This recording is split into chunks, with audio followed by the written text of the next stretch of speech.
Muy buenos días con todos. Un agradecimiento muy especial al Grupo RPP y al Dorado Investments por organizar un evento que nos permite seguir hablando de una herramienta que consideramos fundamental para que como país demos aquellos pasos que todavía nos están separando de ese futuro que sentimos cercano, pero al que todavía no terminamos de llegar. Ese futuro que conocemos como desarrollo, un futuro que se alcanza con crecimiento económico, pero no solo con crecimiento económico. En ese sentido, creo que es importante que nos demos un par de segundos para poner las cosas en perspectiva, para que pongamos las cosas en perspectiva. Supongo que un porcentaje importante de las personas que estamos en este lugar recordamos que hacia finales de los años 80 nos encontrábamos en una realidad económica bastante dura, consecuencia de un modelo estatista que terminó siendo hiperinflacionario y que nos llevó a un descalabro económico tremendo. Luego de esa fase pasamos a una fase en la cual sentamos las bases del modelo económico actual, un modelo económico que controló la inflación, que invitó a la inversión privada, que nos conectó con el mundo, que atrajo inversión, generó empleo y redujo significativamente la pobreza.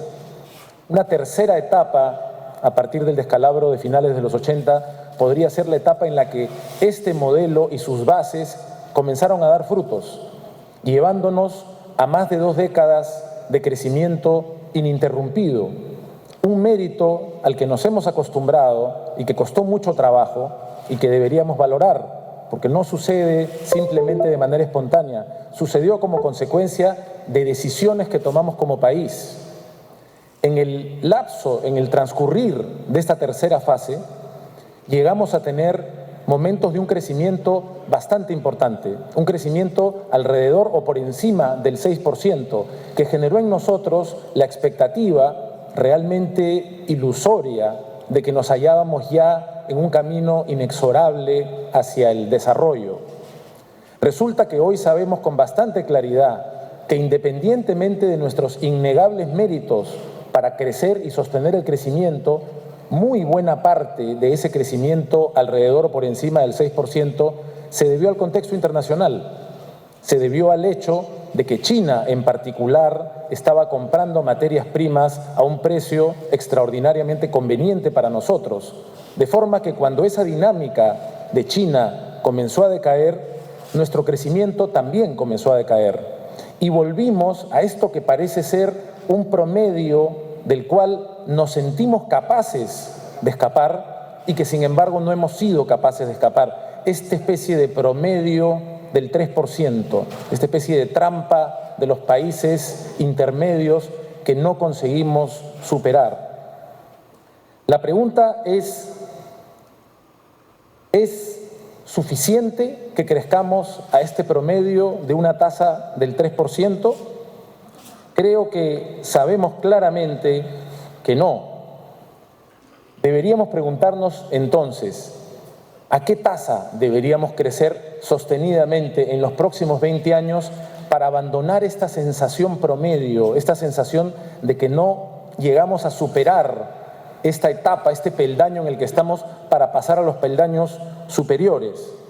Por ejemplo, si nosotros creciéramos como estamos entre 3 o nos colocáramos en el 4% de manera sostenida por 20 años, al 2038 podríamos llegar a los niveles que Malasia tiene hoy, a los niveles por lo menos de ingreso per cápita que Malasia tiene hoy.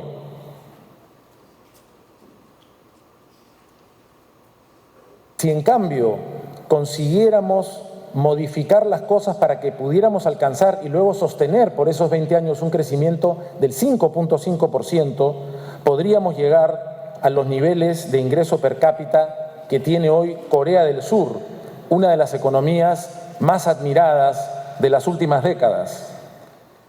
La pregunta es, ¿dónde está la siguiente slide? Aquí está. La pregunta es, ¿qué tenemos que hacer para poder llegar a estos niveles de crecimiento y sostenerlos? Y la respuesta está en la competitividad. ¿Qué tenemos que hacer para que nuestra competitividad se acerque a la de estos países que hoy por hoy son referentes? ¿Qué tenemos que hacer cuando reconocemos que, de acuerdo al Foro Económico Mundial, entre 140 países ocupamos un lugar como el 63? ¿Qué hacemos para estar cerca del lugar 25, como Malasia, o cerca del top 10, como Corea? Lo que tenemos que hacer es revisar cómo estamos parados en los pilares fundamentales que sostienen la competitividad. Se preguntarán, viendo estos números, ¿cómo es posible que estemos en el puesto 63? Si todo aquí está del 80 y tantos para abajo.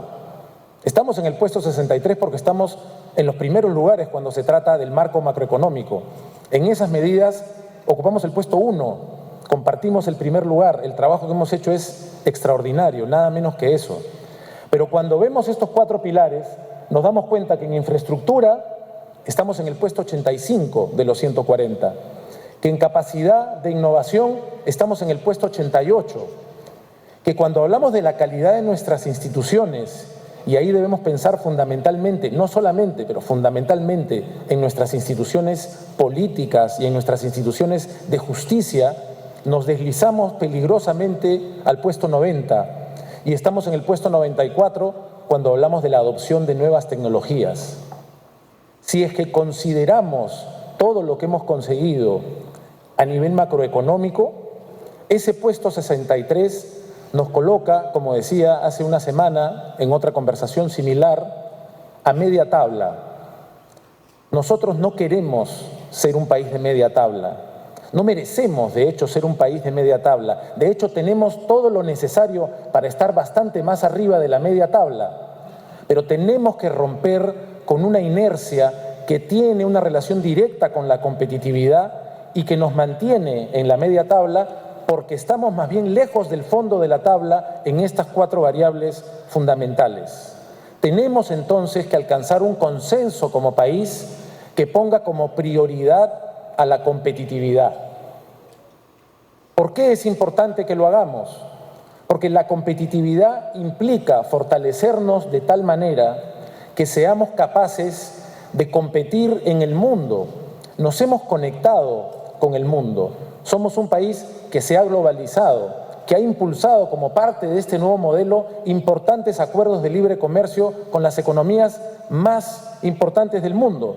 Tenemos que tener la capacidad para competir y tenemos que tener la capacidad para que nuestros ciudadanos tengan mayores oportunidades de encontrar su bienestar en un contexto internacional bastante volátil y del que dependemos más de lo que deberíamos.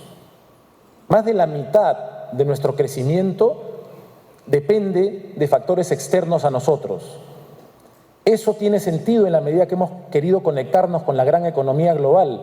Eso, sin embargo, tenemos que reconocerlo, nos hace vulnerables en la medida que más de la mitad de los factores que tienen que ver con el crecimiento no dependen de nosotros.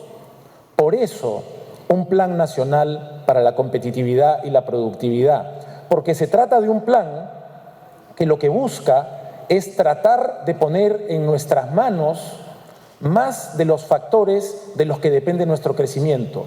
Hacernos competitivos significa, y es importante que lo entendamos, significa que vayamos trayendo más hacia nosotros la posibilidad de crecer más, de tener una economía más competitiva.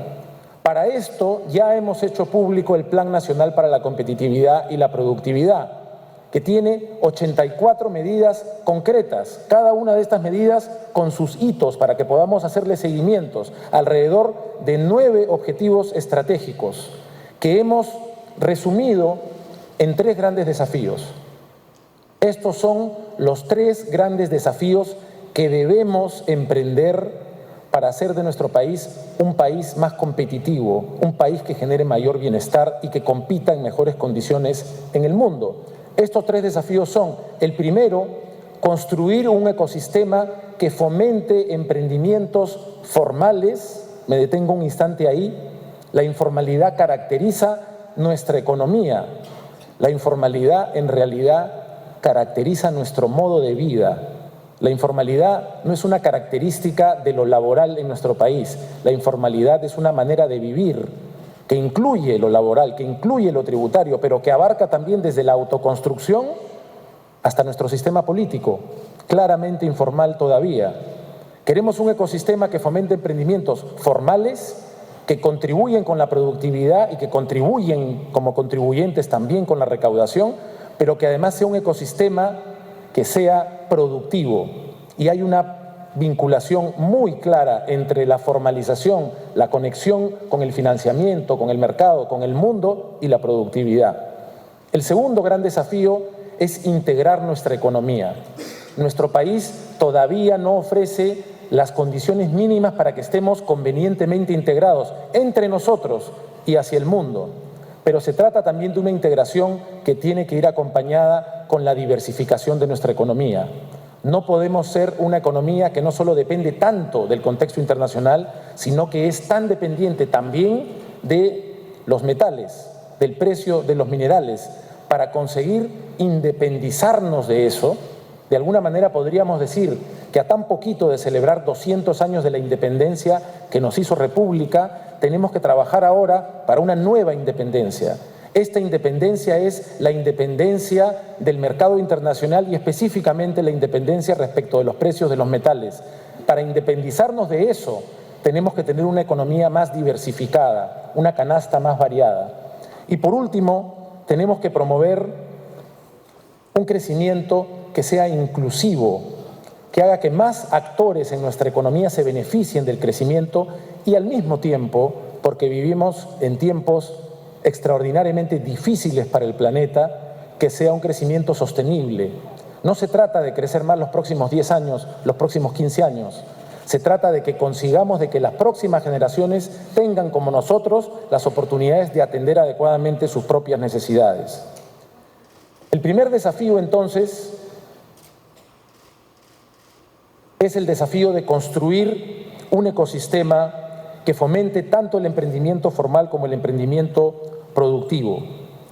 Tenemos que tener en cuenta que nuestro país, que tiene alrededor de 3 millones de empresas, 2.7 millones de empresas, tiene un 95% de estas empresas que son microempresas. La gran mayoría de nuestra actividad empresarial, la abrumadora mayoría, está concentrada en la microempresa y un porcentaje demasiado alto, inaceptablemente alto en realidad, de estas microempresas son informales. Esto lo tenemos que transformar. ¿Cómo lo hacemos?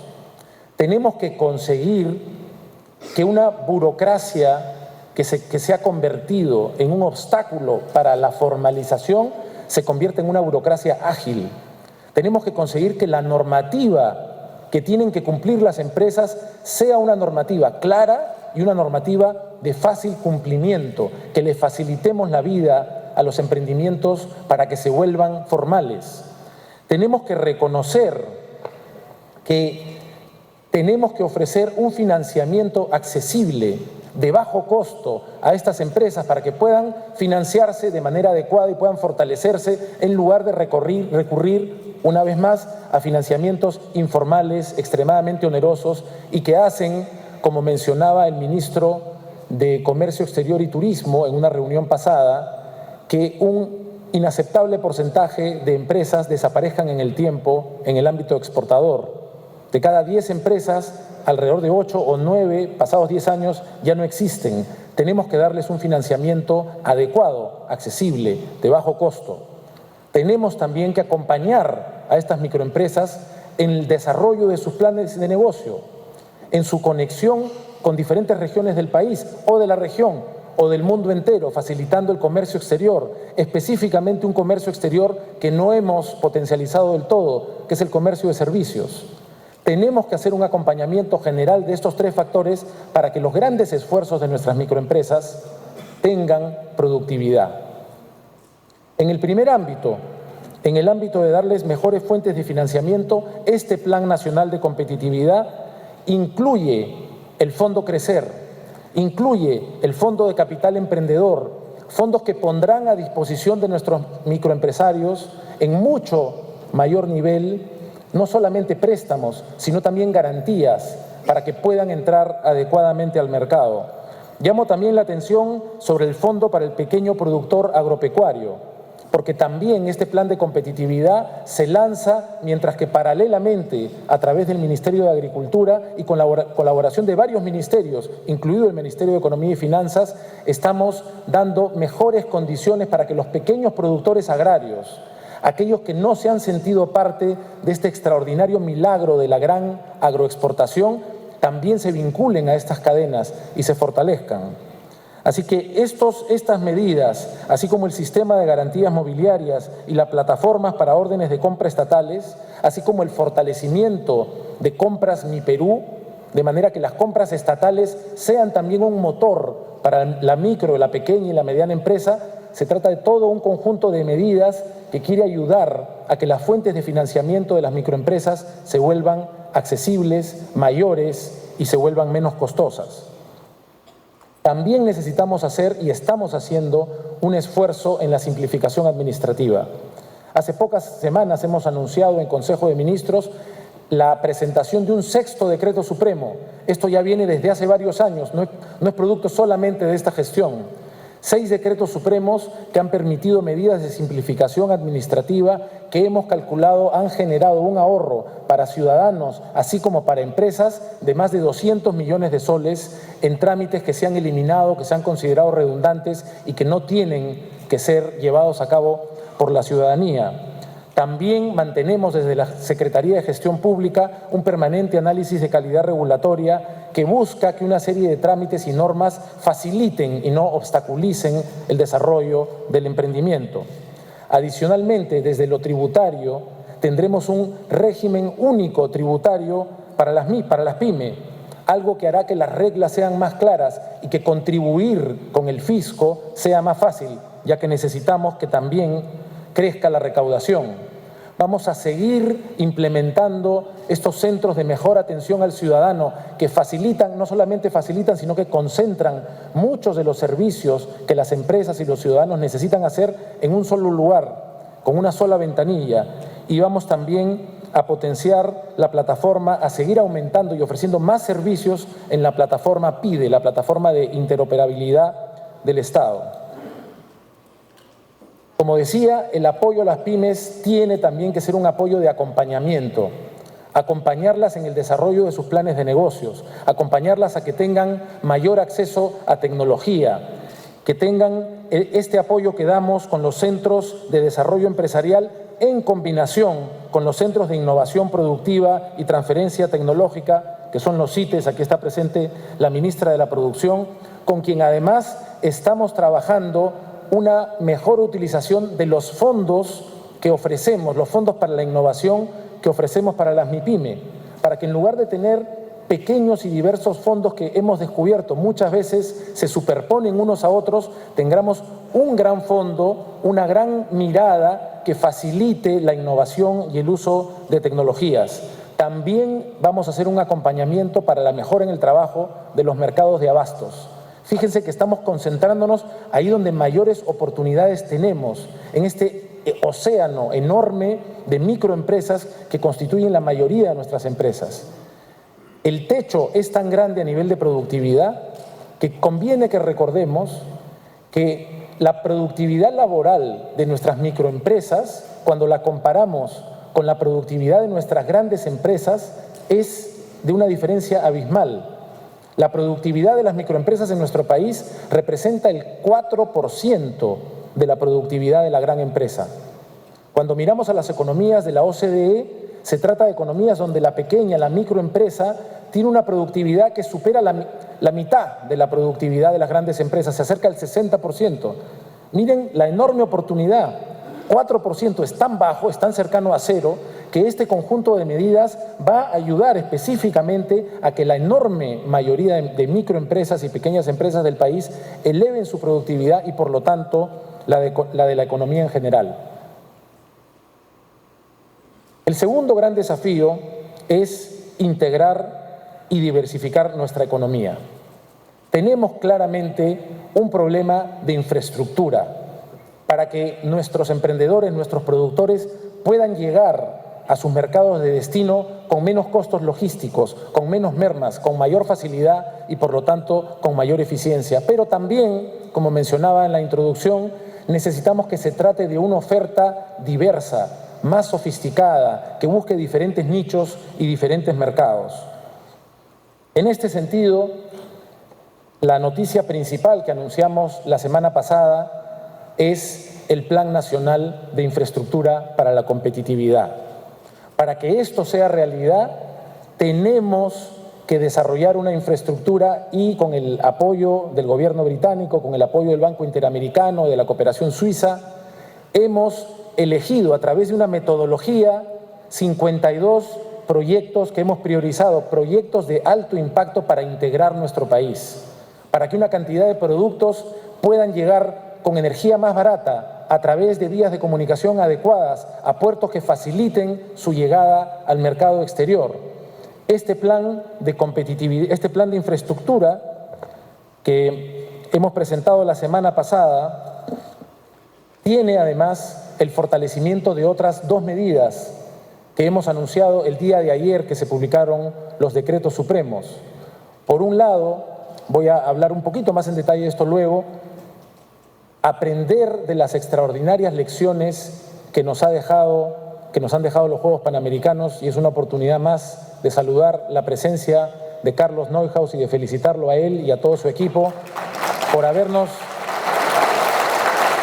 muy merecido aplauso para el esfuerzo que lideró Carlos, para habernos permitido entender que somos capaces de hacer grandes obras de infraestructura a tiempo y de manera transparente, y por si eso fuera poco, por menos del presupuesto programado.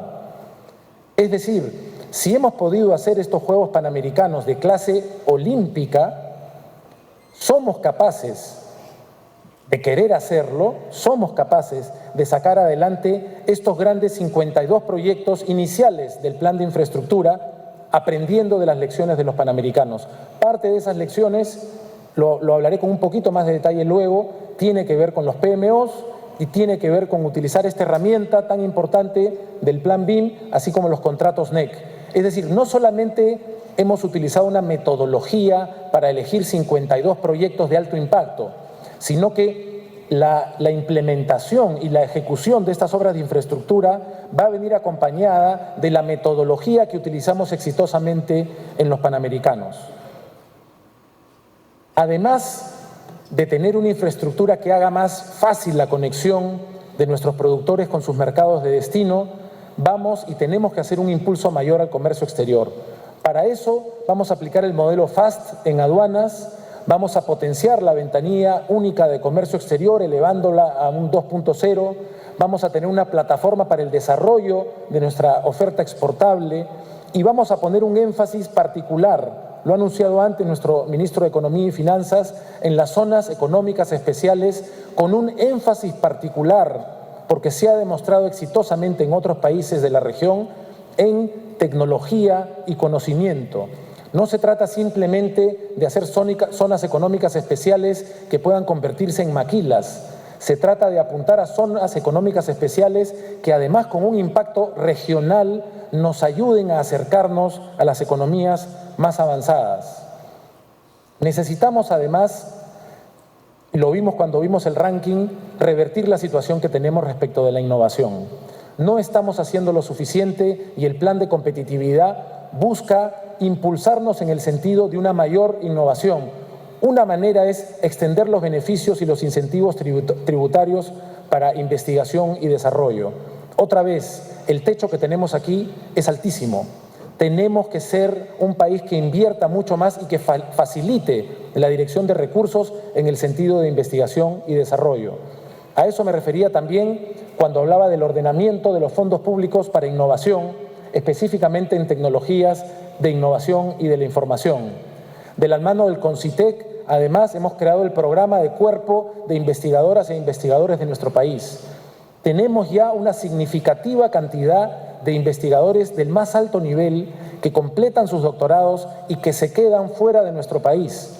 El trabajo que estamos haciendo con Concitec es una gran herramienta para ofrecerles la posibilidad de volver y de ser parte de un cuerpo de investigadores que, de la mano del régimen Servir, va a hacer que vayamos construyendo y fortaleciendo un equipo de investigadores que, de la mano de una mirada junto con el Estado y el sector privado, dirija las investigaciones ahí donde tenemos mayor potencial. Si resulta que estamos a 2 centímetros de ser los mayores exportadores de arándanos en el mundo, si consumimos menos palta que los mexicanos consumen su propia palta y por esa razón somos ya o estamos por ser los principales exportadores de palta en el mundo, ¿qué nos falta? No es posible, por ejemplo, que veamos a nuestro gran desarrollo agroexportador y que no veamos sucursales de la Universidad Nacional Agraria o del INIA de la mano de cada uno de estos grandes hubs de producción agroexportadora. Tenemos que hacer una conexión. El programa de investigadores es una de las maneras, junto con el programa para el cierre de brechas, que las brechas las tenemos amplísimas, con las que iremos revirtiendo esta desventaja que nos coloca en los puestos 90 entre 140 países, casi en el fondo de la tabla. La situación efectivamente es negativa, la oportunidad, por lo tanto, es enorme. Nada de esto, nada de este contexto va a dar frutos si no fortalecemos nuestro capital humano. La educación es fundamental en nuestro país. Teníamos una conversación informal minutos antes de iniciar este evento y nos preguntábamos qué aspectos deberíamos proteger, qué temas deberíamos blindar como país de lo que Melvin Escudero llamó al comenzar esta reunión el ruido político. El ruido político es parte natural de la democracia, el enfrentamiento, la discrepancia es parte normal. Nosotros estamos por encima de ese ruido normal, nos hemos acostumbrado y deberíamos ser conscientes de que no deberíamos admitir un grado de polarización política tan grande. Pero como fuera, una de las maneras con las cuales podemos enfocar nuestra mirada para un desarrollo que nos lleve a la competitividad es seleccionando algunos temas en los que deberíamos estar de acuerdo, no importa cuál sea la situación política. Uno de esos temas es el plan de competitividad, otro de esos temas es el plan de infraestructura, otro de esos temas tienen que ser la reforma política y la reforma de justicia, ya llegaremos a lo institucional, pero sin duda uno de los temas que deberíamos proteger debería ser el tema de la educación. Tuve la oportunidad como ministro de Cultura de participar en una reunión de ministros y llenarme de envidia cuando la ministra de Cultura colombiana me comentó que tenía 8 años en el cargo. 8 años, los 2 periodos de Juan Manuel Santos. Mientras en el Perú, solo por hablar del Ministerio de Cultura, hemos tenido más ministros que años tiene el Ministerio de Cultura. Traslademos esto a otra serie de campos. En el campo de la competitividad, así como en el campo de la educación, debiéramos avanzar hacia un pacto que nos permita tener una administración y un plan continuo que no se afecte por el ruido político. Para mejorar en educación hay que atraer al mejor talento docente. Hay medidas en el plan de competitividad y productividad que están destinadas específicamente a eso y luego que hagamos una formación específica en la formación inicial docente, que desde el principio los nuevos docentes que estamos atrayendo y con la ministra de Educación estamos volviendo a potenciar el plan de acompañamiento. Identificamos a los mejores docentes de nuestro país y los volvemos tutores de los nuevos docentes. Adicionalmente, el plan incluye los consejos sectoriales de competencias. Las competencias que tenemos que desarrollar en nuestros jóvenes no son necesariamente las mismas en todas las regiones. Hay regiones donde tenemos que ir trabajando para una educación que tenga que ver con la productividad de esas regiones, para que los jóvenes salgan listos a sumarse a los esfuerzos que harán de esas regiones o de esas mancomunidades regionales, mancomunidades más competitivas. Esto también incluye el Marco Nacional de Cualificaciones. Este marco necesita de innovación, perdón, estoy retrocediendo, necesita de que nos concentremos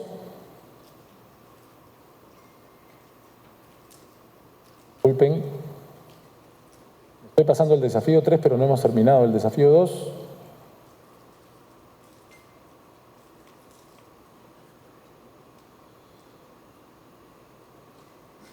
Muy bien, Seguimos entonces. Parte del fortalecimiento del capital humano tiene que ver con un trabajo conjunto entre el Ministerio de Salud y el Ministerio de Desarrollo e Inclusión Social.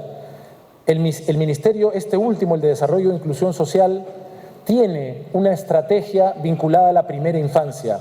Esa estrategia, que se llama Primero la Infancia, quiere que nuestros niños, al llegar al planeta, al llegar a nuestro país, cuenten con condiciones que garanticen que van a estar protegidos de la desnutrición crónica infantil. Nosotros no solemos recordarlo, pero hemos sido un país referente en toda la región en el trabajo contra la desnutrición crónica infantil y somos lamentablemente todavía un país que no ha encontrado la manera de combatir mejor la anemia. Parte de esa estrategia en la primera infancia busca revertir esa situación para que nuestros niños crezcan con todo su potencial intacto. Luego tenemos que pasar al tema del fortalecimiento ya de nuestros estudiantes. En ese sentido, es importantísimo que sigamos dando pasos para el fortalecimiento de la educación técnica. Este fortalecimiento, como parte del plan de competitividad, pone el énfasis en dos aspectos. Ya en la secundaria tenemos que ir trabajando en la educación técnica. Se está trabajando desde el Ministerio de Educación para que haya fortalecimiento técnico desde la educación secundaria y adicionalmente para que tengamos los IDEX, los institutos de excelencia, que otra vez en cada región o en cada macrorregión ponga énfasis en las potencialidades específicas de esas zonas para que nuestros jóvenes puedan salir listos para sumarse al mercado laboral.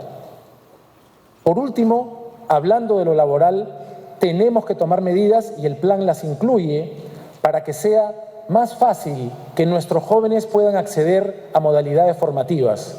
Una y otra vez escuchábamos la frustración de nuestros jóvenes que dicen que no pueden acceder a un trabajo porque se les pide el requisito de experiencia, una experiencia que no van a poder recibir si no acceden al trabajo. Para romper esa dinámica nefasta que se pregunta si es el huevo o la gallina, vamos a tener modalidades formativas que permitan que sea fácil salir de la secundaria, salir del instituto técnico e insertarse adecuadamente en el mercado laboral. El plan incluye medidas para el teletrabajo, que es una oportunidad que no estamos aprovechando todavía y que es casi un escándalo que no lo hagamos. La tecnología está disponible, el plan incluye eso e incluye también la jornada laboral a tiempo parcial. Todas estas medidas de impulso del trabajo se han desarrollado de la mano del Ministerio del Trabajo y con absoluto cuidado respecto de los derechos laborales. Como les decía, no vamos, y esto es importante recalcarlo, no vamos a ser un país competitivo si nos concentramos solamente en aspectos netamente económicos.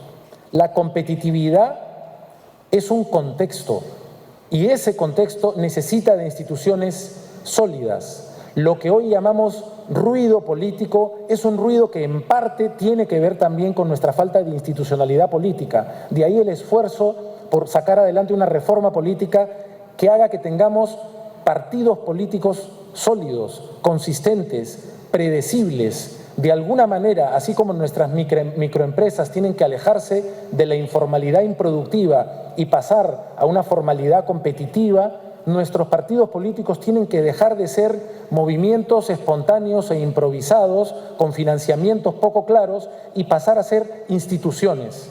Y de la misma forma, por supuesto, necesitamos un sistema de justicia a la altura de un país que pretenda estar en el primer quinto de la tabla y no solamente a media tabla o cuando se trata de la justicia tan cerca del fondo de la tabla. Por eso tenemos que continuar con la reforma de justicia y es por eso que no es casualidad que aunque el presupuesto general de la República propuesto recientemente llevado al Congreso haya crecido en un 5.5%, el incremento de los recursos destinados al sector justicia se acerquen al 17%, estando cerca de los 7.000 millones de soles.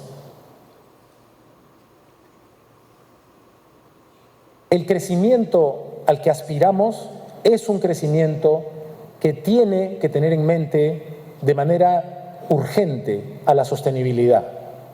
Tenemos que crecer de tal forma que podamos seguir creciendo en el tiempo.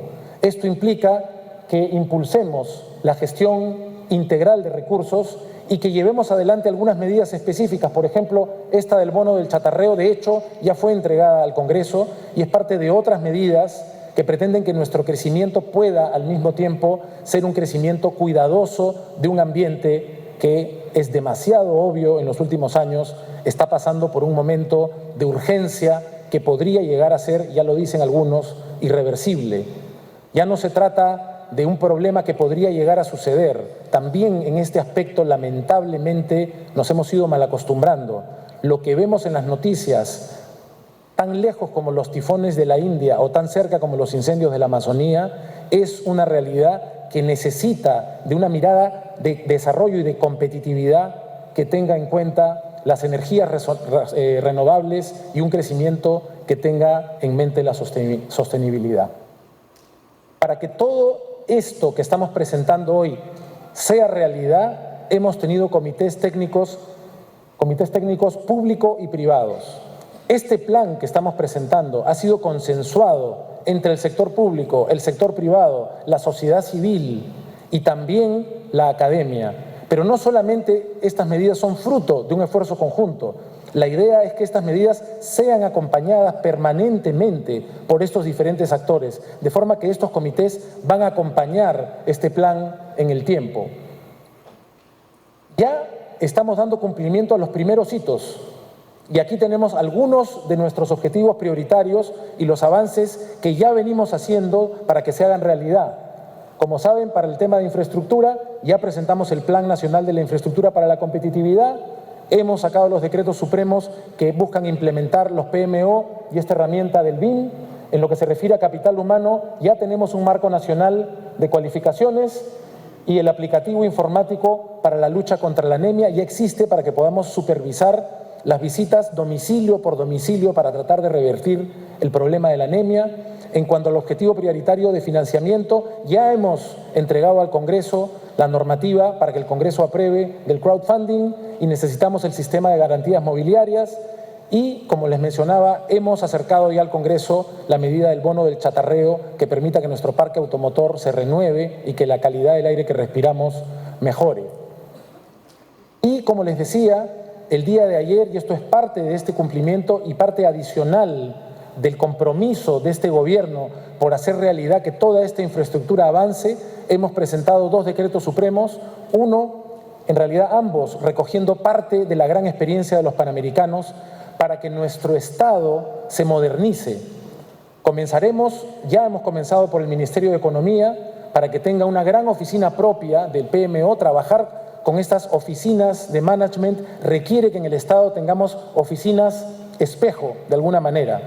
Tanto el Ministerio de Economía y Finanzas como nuestros principales ministerios ejecutores, Transportes y Comunicaciones, Vivienda, Salud, Educación, tendrán oficinas de gestión de proyectos que trabajarán con estas grandes empresas internacionales como las británicas que nos ayudaron en los Panamericanos, utilizando herramientas como esta herramienta BIM de seguimiento virtual desde múltiples sectores y múltiples ángulos del avance de los proyectos y de contratos que mantengan incentivos para contratar a los mejores proveedores, para pagar algo más si lo hacemos antes de tiempo, como por ejemplo algunas modalidades, entre ellas los contratos NEC.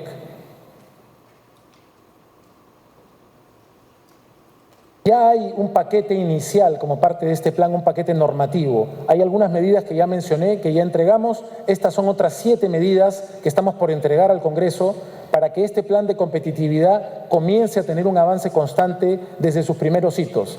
Podemos ver el marco normativo del leasing, hemos hablado del teletrabajo y las modalidades formativas, la emisión de bonos verdes, que son parte de otra política muy especial en la que venimos trabajando hace varios meses y que pronto anunciaremos respecto de uno de los 3 nuevos motores esenciales para el desarrollo de nuestra economía, como es el motor de lo forestal.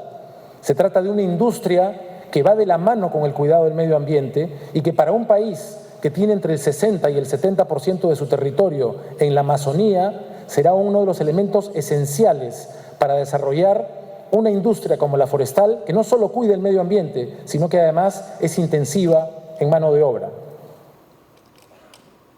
¿Por qué pensamos que, a diferencia de otros planes del pasado, este es un plan que tiene mayores posibilidades de hacerse realidad?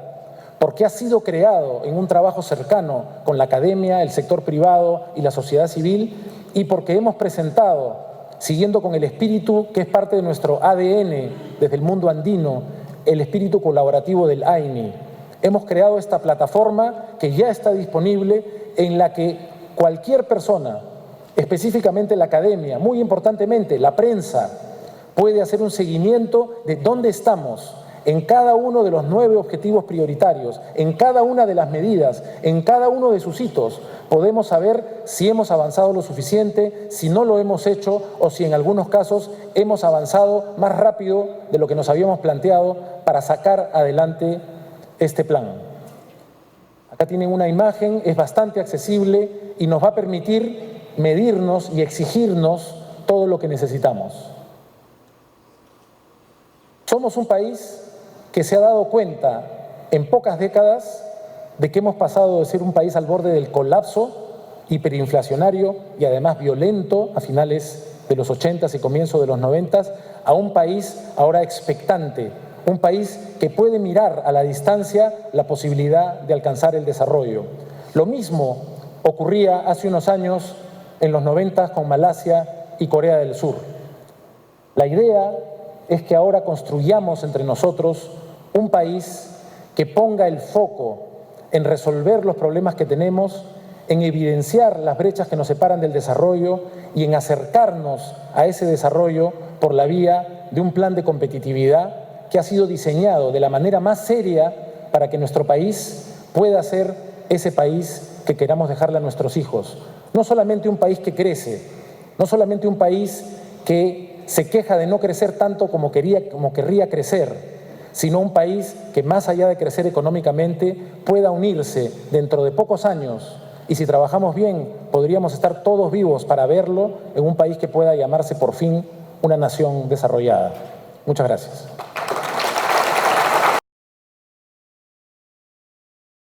Gobierno del Perú. El Perú primero.